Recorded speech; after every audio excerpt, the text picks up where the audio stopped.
the Reclaimers. You want to join me? Robert? Give Robert a warm welcome, please. How are you? Good. Good. Just hold that up to your mouth, please. Thank you. Where are you from, Robert? I'm from Bath in England. Did you fly here from England to be here? I did. That's fantastic. Let's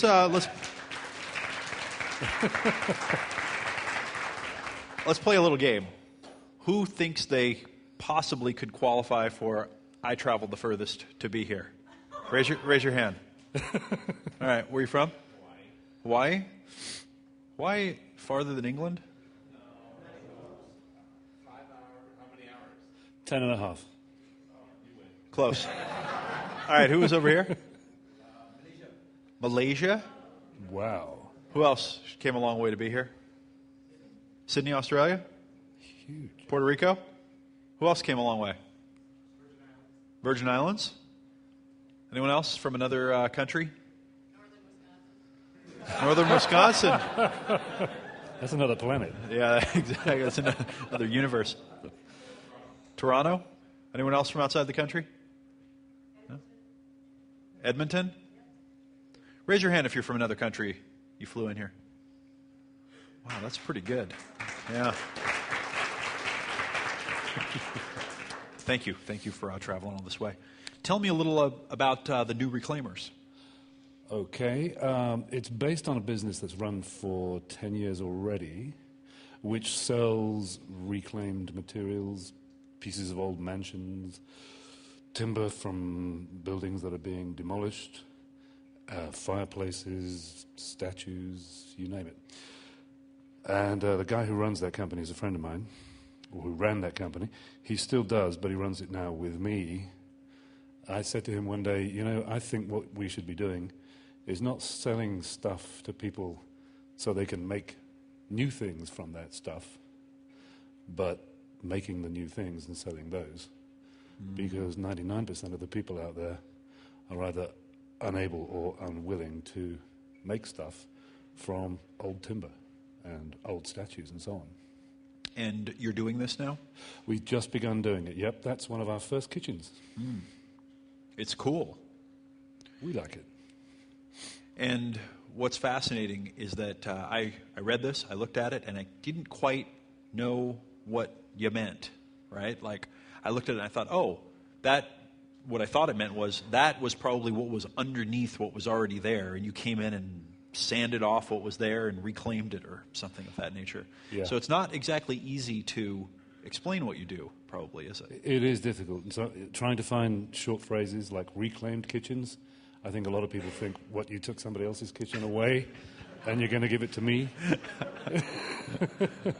So you're right, yeah. Interesting. What's the comparative cost of a reclaimed versus a new? It's similar. I mean, we can match or beat most prices for of companies making kitchens from virgin raw materials. Gotcha. So it's a comparative similar price. Yes. In the UK, it's between £10,000 and £40,000, so about 20,000 to 80,000 US. So what? I know that's tragic, isn't it? The conversion rate is what I'm talking about. No, we love it. Oh, okay, I see. That's the other reason I'm here. Yeah, that's why this is happening. So when someone buys a reclaimed kitchen, I assume that there's a certain amount of coolness to that you don't get when you buy a new one. That they're Yeah, right? yeah. In fact, I mean, the general green drift, the sort of environmentally aware drift in the UK, is beginning to gather momentum now. I've been in this type of business for 20 years. We have an eco hotel, small one, in Bath, Bloomfield House, if anybody wants to go. .com. ecobloomfield.com. Thank you. And it is really beginning to pick up. The media are getting behind it. Customers are moving there quickly. This kind of thing is particularly good because, actually, two things. One, it's incredibly environmentally efficient. Uh-huh. There's a figure came out recently. For every black bag of trash we throw away, it takes about 70 bags full of stuff to replace the goods you're throwing away. So it's a huge difference if you don't use virgin raw materials. So that's a strong selling point, which I think I've underplayed on there. And it creates stories.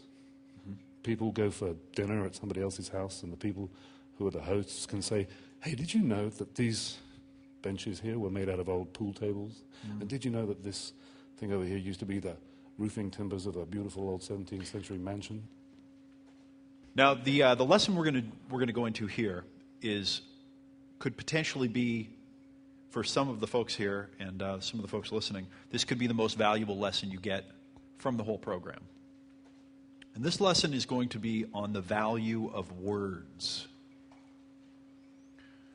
So what is a word? Any ideas? What is a word? It's a descriptor, a symbol, a code, a conveyance of thought, a feeling, a word, an idea. What is a word? Most people don't really think about what words are because we're so used, they're just kind of the currency of the mind in a lot of ways. Mm. So we just use whatever word comes up and we assume that everyone else uses the same word that comes up. I saw something, I'm trying to remember what the source of this was. I can't remember where it was. It's probably in a marketing or psychology book. But it talked about how we all have dramatically different ideas of what a word means. So what they did is they took groups of people and they said, here's a word, money. Draw a little circle around the word money and have some lines sticking off it, and write down on each of those 20 lines that are sticking out of that circle a word that comes to mind when you think of money. What are they? And what they found is that there was essentially no correlation. That the words people came up with were just totally unrelated. And they realized, wow, does that mean that money means totally different things to every person? So then they said, well, maybe it's just because we asked such a diverse group of people. So they went and they asked accountants who are used to dealing with money day in, day out. And they thought, well, you'll probably have, kind of a uniform set of associated terms that come up. Same thing happened. All different words.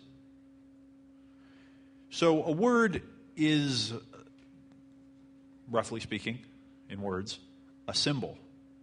It's like a conceptual hook that you hang some meanings on in your mind. Now, in everyday communication, what's the big deal? I use this word, you say tomato, I say tomato. You get what I'm saying. Body language is more important than the words anyway. We all know this stuff. Why would you hassle so much about words? The game changes when you start becoming a marketer. And it changes dramatically because the word you use could make someone respond twice as often or buy twice as much. A word. When we switch from things like estate tax to death tax, it completely changes the connotation. These changes are architected by the finest wordsmiths in the world. And they're sponsored by people who have agendas. And they know that if they change the words that you use to describe something, it changes the way you think about it without you realizing it. Again, we have to be careful because we don't want to get too evil schemery. Wow, this is fascinating stuff. Manipulate people with words from a distance. But we have to realize that words have power. And when you are forced to use something like, let's say, Google AdWords, which is one of the best marketing trainers in the universe, 25-word headline, 2 lines of 35 characters, you got to make it count.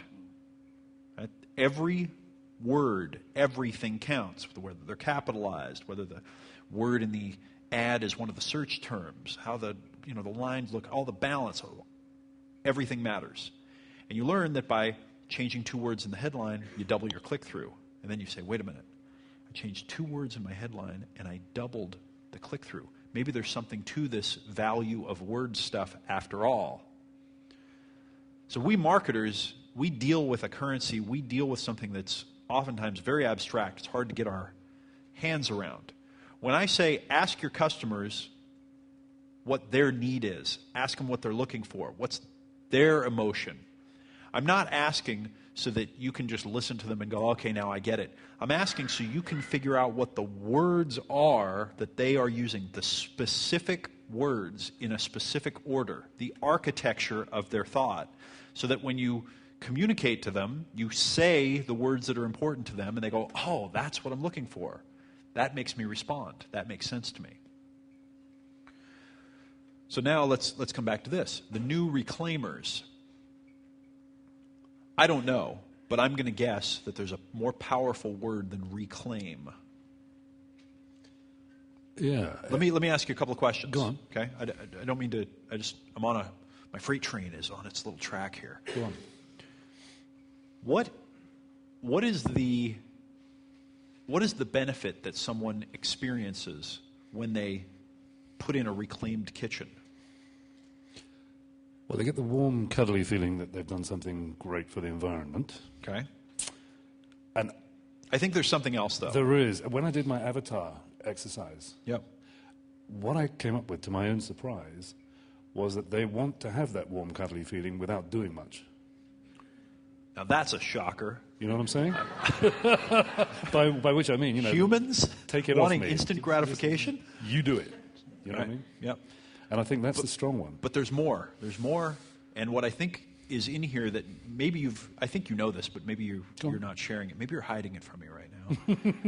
That if I put that kitchen in my house, when I walk in, there's something more original and authentic and real to it. There's something real about that a new plastic, synthetic, glossy, sterile, Toxic. evil Oh, yes. kitchen, right? Yeah. World killing. But no, I'm saying there's something more. What's the word I'm looking for here, folks? Visceral. What is it?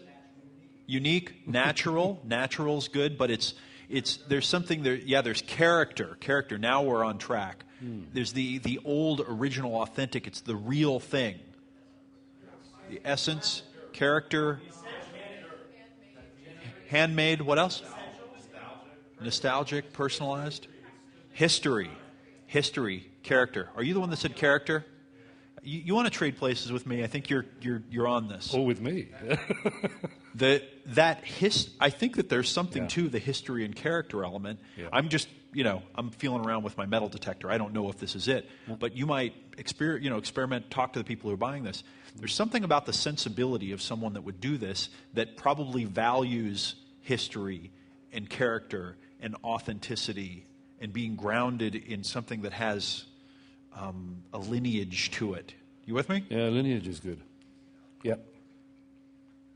What if we brainstormed a word that instead of that stuff being reclaimed, it's a new word that implies taking something that, like, what if you walked into, Farmer on our team here, he just went to Italy and he was in Rome, and he was saying, I went to, this giant, like a church, and it was made out of solid marble, and he was standing there in awe. It's a 1,000-year-old church, and he's like, my God. Farmer's a photographer, and he had his camera, and he was like, I hardly took any pictures because I was like,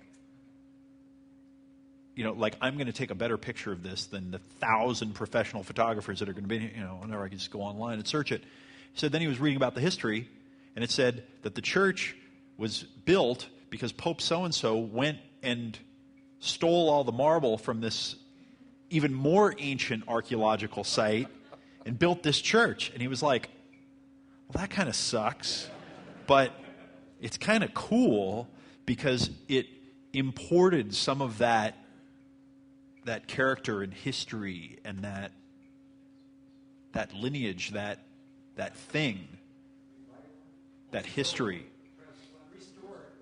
So, as an example, I'm just brainstorming here. We're looking for a word that's better than reclaimed. Restored? Nah, it's got to imply that it was taken from something. heritage. But what do you do to get that morphed? So here's part of it. And we're doing this as a group now because this is, by the way, this is what I do in my mind. And I call my friends up and we do this on the phone. We're looking for a word or two words. We're looking for something here that will take us a long time to find. We're like sleuths. We're cracking the code here. But once we've got them and they connect, that's it. Now I've got them forever. Resurrected. But here, go with me on this one. We haven't... No, hang on a sec. Just wait a sec here. In a new kitchen, we're going and it's almost like we're making these things out of plastic, or we're cutting down trees and we're putting shiny, sterile white stuff over the top of it and we're putting this in here. What we're doing here is we're going and taking this living, character-filled artifact that came from something much cooler than a kitchen cabinet, and we're repurposing it. It's like, it would be the difference between going down to a diamond mine in Africa where there's slave labor being used and pulling a perfect, shiny, clear, flawless 1-carat diamond out of the ground, polishing it up and putting it in a perfect gold Tiffany setting and then throwing it on your ring and saying, I have this amazing, valuable gem. Or having something out of a crown that was worn for 20 generations by royalty in Europe, and that diamond was taken and put into the ring. And it's not perfect and it's cut kind of weird, but which one would you rather have? Right? You want the one that was in the crown. There's something to that material, right? It's not reclaimed. Reclaimed kind of sounds like, I don't know, it's kind of average. It's heirloom is interesting. Historic. Historic is an interesting word. I like historic. I was thinking something about kitchens with history. Historic. Heirloom transplant.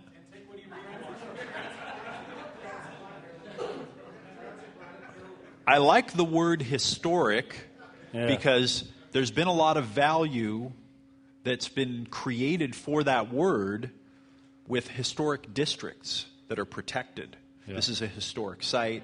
That word sounds good, right? I like it. Well, but what we're looking for is the word. We're just looking for a word. I like historic. I haven't heard anything I like better than historic. I'm the same. I love that historic word. Okay, so now what I'm looking for next, once I've got that word historic, let's just go with that one for now. Okay, we came up with a good word as a group here. Nice work. Instead of saying reclaimers, I want to use that word historic. And now I want to, is it mostly wood? Yeah, the majority of the stuff is, it looks like fresh timber, but that's all old timber that's been re-thicknessed. No, there's something about it that looks interesting, right? It does. It has a vibe old, to it. It has patina, everything. Yeah, it has a patina, a character to it that's interesting. Yeah. But it is wood mostly, but right? Yeah, the majority is wood. Some of the worktops are different kinds of stone, granite, slate, marble you can use. Let's use the wood for a second. But the wood is far and away the biggest component, yep. What is a word for wood that implies class, distinction? Good question. There are a lot of words for wood.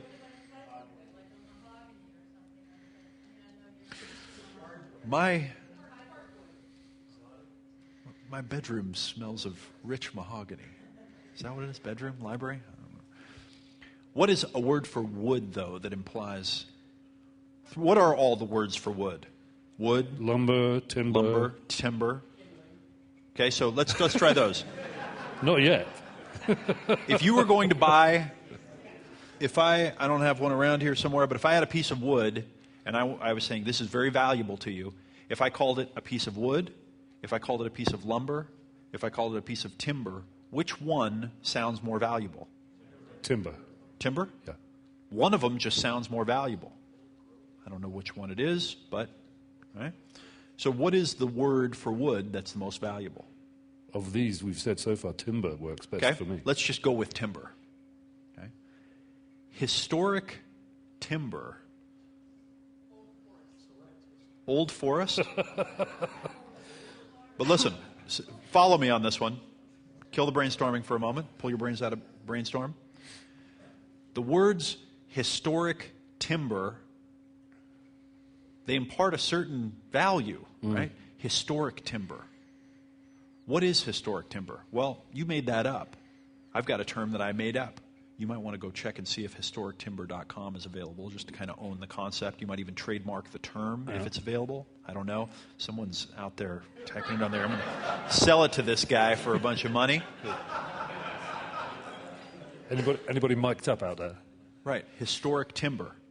Now you could probably get a word there, because that reclaimed, I like the action that's in there, right? There was an action that was taken. And I think you need an action that implies we took something in one form and we crafted it. Yeah, you know, let's use the word crafted. Yeah, okay? That's the key. Crafted historic timber. That we make something into something else is the key to this whole thing. I think that's the fascination. You know? Right. So let's work with crafted historic timber. Let's just use that for now. Okay, it's quick. We just made that one up. But crafted historic timber. Okay, recrafted maybe, but get out of brainstorm mode for a minute. Follow me now. Crafted historic timber. You can be the inventor of the concept. We invented crafted historic timber. Why would you want to use crafted historic timber in your kitchen? Well, now I can set crafted historic timber up as a philosophy, an approach.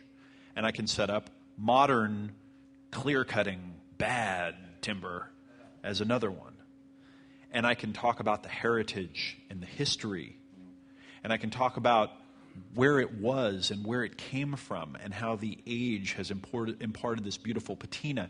And you can see just by looking at it that this is not something that's in everyone else's kitchen. There's a certain distinction to it. What can you also do once you've created crafted historic timber that you had to go through the incredible research and work finding and sourcing and then recrafting and reshaping? Charge more money. Right? You can now charge a lot more money for it because it's crafted historic timber. Well, let me ask you, would you like to use a modern green sterile timber, or would you prefer that we use crafted historic timber in your kitchen? Well, what's crafted historic timber? Well, let me explain it to you. You see this kitchen and you see this one? Which one looks more attractive? You're not in them. You can just see, look, there's something about that.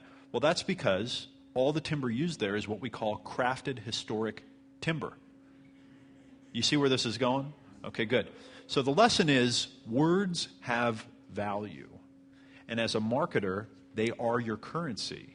Also, you can use symbols, pictures, video. There are a lot of other things. But words, that's how we're communicating. And you want to become an expert, and you want to spend time on each one of them. Because I think that crafted historic timber is going to work better for you than reclaimers. I think there's a lot in that. I really do. We just took a 17th century mansion down, and I don't think anybody understands what they're going to be getting from that title. Whereas if it were something more along those lines, they'd say, so tell me more about this crafted historic timber. And I'd say, well, that used to be the roof trusses of a 17th century mansion. There it is. Then we're going to knock it down. We plucked all the nice pieces and made your kitchen from it. And your accent goes so well with the crafted historic timber. I think, give me a high five on this one. Robert, I think we may have had the biggest breakthrough of the event so far. Thank you for being here.